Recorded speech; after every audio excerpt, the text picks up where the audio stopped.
आतंकवाद पर भारत का सबसे बड़ा पलटवार, ऑपरेशन सिंदूर। पाकिस्तान में घुसकर आतंकवादियों के 9 ठिकानों को किया तबाह। छाती पीट पीट कर रो रहा है आतंकवादी मसूद अजहर। भारत के इस धमाकेदार स्ट्राइक से तिलमिलाया पाकिस्तान।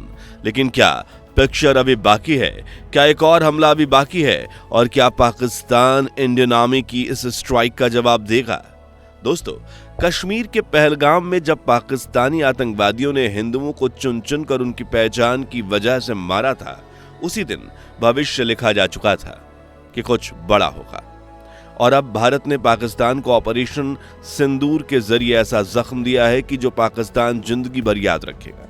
6 मई की देर रात को जब पाकिस्तानी प्रधानमंत्री शहबाज शरीफ, आर्मी चीफ आसिम मुनीर और आतंकवादी संगठन जैश ए मोहम्मद के प्रमुख मसूद अजहर चैन की नींद सो रहे थे, तभी भारतीय सेना ने ऐसा धमाका किया जिससे पूरा पाकिस्तान कांप उठा। और जब इनकी नींद खुली तब तक सब कुछ राख में बदल चुका था। भारतीय सेना की लैंड, एयर और नेवी फोर्स ने पीओके समेत पाकिस्तान के अंदर मौजूद टेररिस्ट ग्रुप्स के 9 ठिकानों पर गोला बारूद और मिसाइल्स गिराकर सब कुछ तबाह कर दिया। दर्जनों आतंकवादी मारे गए और मीलों दूर मौजूद तुर्की और चीन की सरकार हिला दी। तो कैसे और कहां की गई ये स्ट्राइक? क्यों? भारतीय सेना के chief of army staff Manoj Naravane ने कहा पिक्चर अभी बाकी है। और क्या ये हमला इंडिया पाकिस्तान वॉर की चिंगारी लगा सकता है? जानने से पहले अगर आप भी भारतीय सेना पर गर्व करते हैं तो वीडियो को लाइक करने के साथ कमेंट बॉक्स में जय जवान जय हिंदुस्तान जरूर लिखिए।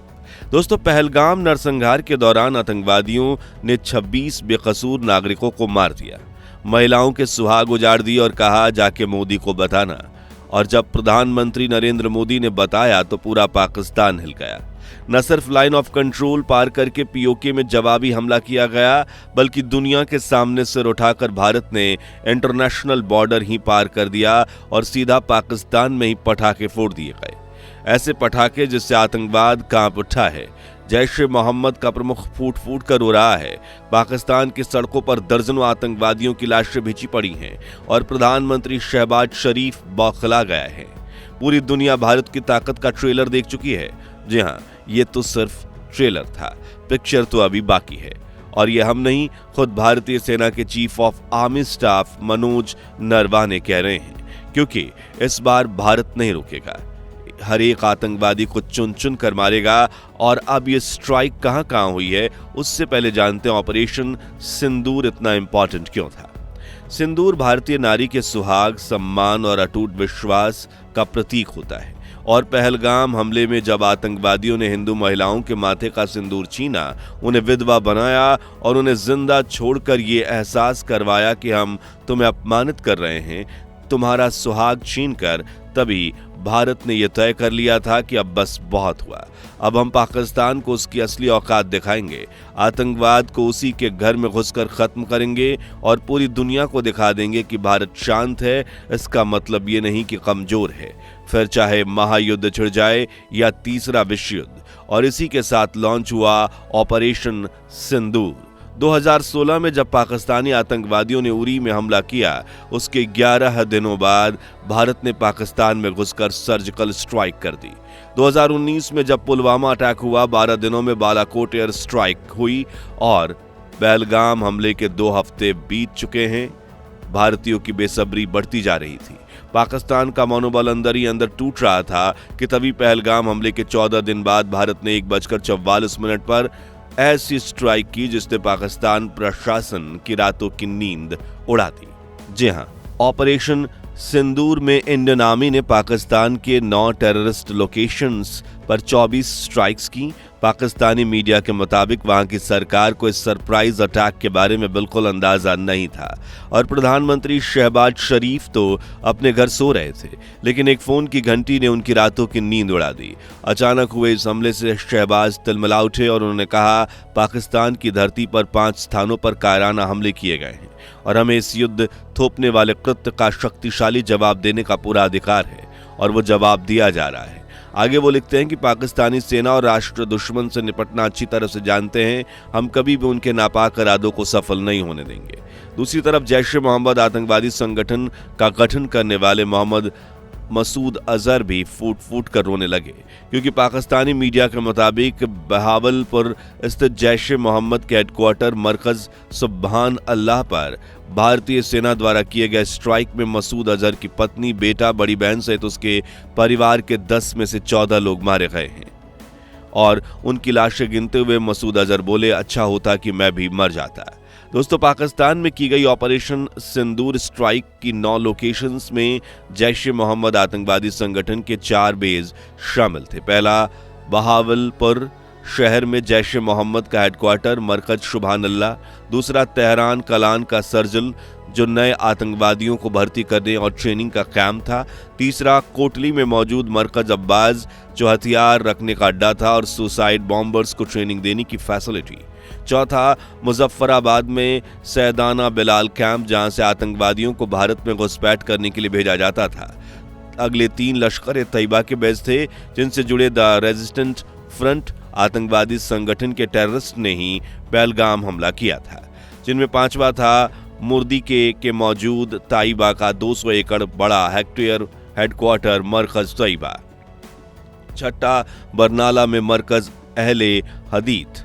7वां, मुजफ्फराबाद में सवाई नल्ला कैंप। इसके अलावा हिजबुल मुजाहिदीन कोटली में मौजूद मस्कर रहील शहीद कैंप और सियालकोट में मौजूद महमूना जोया कैंप में भी भारतीय सेना का निशाना लगा, जहां सैकड़ों आतंकवादी छिप बैठे थे जो जम्मू कश्मीर में आतंक फैलाते हैं। अब सवाल उठता है कि भारतीय सेना ने ऑपरेशन सिंदूर को अंजाम कैसे दिया। तो दोस्तों, भारतीय सेना ने इस बार जो तकनीक अपनाई, उसने पूरी दुनिया के डिफेंस एक्सपर्ट को भी हैरान कर दिया। आधी रात को पाकिस्तान में मिसाइल, स्मार्ट बॉम्ब और ड्रोन सेना टूट पड़ी, जिन्होंने टेररिस्ट बेस को राख में बदल दिया। कुछ ठिकानों पर स्कैल्प्स मिसाइल दागी गईं। ये तबाही का वो तीर है जो 500 किलोमीटर की दूर तक अपने टारगेट को बिना चूके ध्वस्त कर सकता है। कुछ पर हैमर स्मार्ट बम गिराए गए, जो पहले दुश्मन की ऊंची इमारत या बंकर पर गिरता है, फिर सीधा ब्लास्ट होने के बजाय छत खोदकर अंदर जाता है और फिर ऐसा धमाका करता है कि आसपास सैकड़ों मीटर तक मौजूद हर चीज राख हो जाती है। वहीं कुछ ठिकानों पर कमिकेज ड्रोन्स ने हमला किया, जिन्हें टारगेट मिलते ही वो अपनी लोकेशन पर पहुंचते हैं और गोला बारूद की बारिश कर देते हैं। भारतीय सेना का मिराज 2000 और राफेल नेवी के सबमरीन और ग्राउंड लॉन्चिंग स्टेशंस ने इन मिसाइल्स को दुश्मन के अड्डों पर बरसाया और नतीजा आतंकवाद का खात्मा, पाकिस्तान को करारा जवाब। स्ट्राइक का प्लान ऐसा था कि पाकिस्तान को कोई भनक न लगने पाए। पहले भारतीय वायुसेना ने पाकिस्तानी रडार्स को जाम किया, फिर मिराज 2000 विमानों को एलओसी पार की और राफेल लड़ाकू विमानों ने पाकिस्तान के भीतर घुसकर टारगेट्स पर स्कैल्प्स और हैमर मिसाइलें दागी। उधर बॉर्डर पर नेवी और ग्राउंड फोर्सेस भी तैयार खड़े थे, ताकि अगर पाकिस्तान पलटवार करे तो उसे रातों रात ढेर कर दिया जाए। इस तरह भारत के ऑपरेशन सिंदूर से पूरा पाकिस्तान हिल चुका है और पाकिस्तानी सरकार ने फिर से खोखली धमकियां देना शुरू कर दिया है। लेकिन क्या पाकिस्तान इस स्ट्राइक का जवाब देगा और क्या इससे भारत पाकिस्तान के बीच युद्ध छिड़ सकता है? तो देखिए, सच यह है कि पाकिस्तान इस समय खुद बुरी तरह से टूटा हुआ है। देश भयंकर आर्थिक संकट से जूझ रहा है और आईएमएफ के कर्ज तले दबा हुआ है।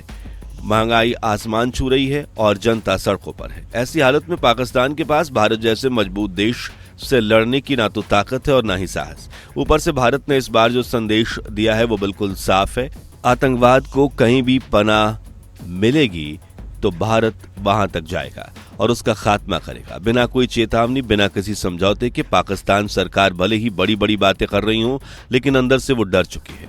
उन्हें भी पता है कि अगर उन्होंने पलटवार करने की कोशिश की तो भारत का जवाब पहले से भी ज्यादा विनाशकारी होगा।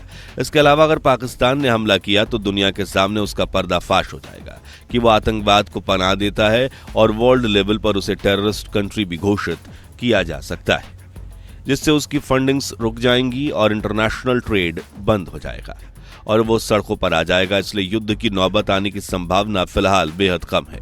आखिर में हम भारत सरकार और इंडियन आर्मी को धन्यवाद देना चाहेंगे। उन्होंने पहलगाम नरसंहार का बदला लिया और बेकसूरों को न्याय मिला और हमें वाकई में अपने देश, सरकार और अपनी सेना पर गर्व है कि उन्होंने नागरिकों के लिए इंटरनेशनल बॉर्डर पार कर ली और आतंकवादियों को घर में घुसकर मारा है। दोस्तों, ऑपरेशन सिंदूर के बाद भारतीय सेना का अगला कदम क्या हो सकता है और क्या पाकिस्तान जवाबी हमला करने की नाकामयाब कोशिश करेगा? अपना ओपिनियन कमेंट्स में बताएं। अगर आपको हमारी तरह भारतीय सेना पर गर्व है तो वीडियो को लाइक और शेयर जरूर कीजिए और अगले अपडेट्स के लिए चैनल को सब्सक्राइब करना मत भूलिएगा। जय हिंद, जय भारत।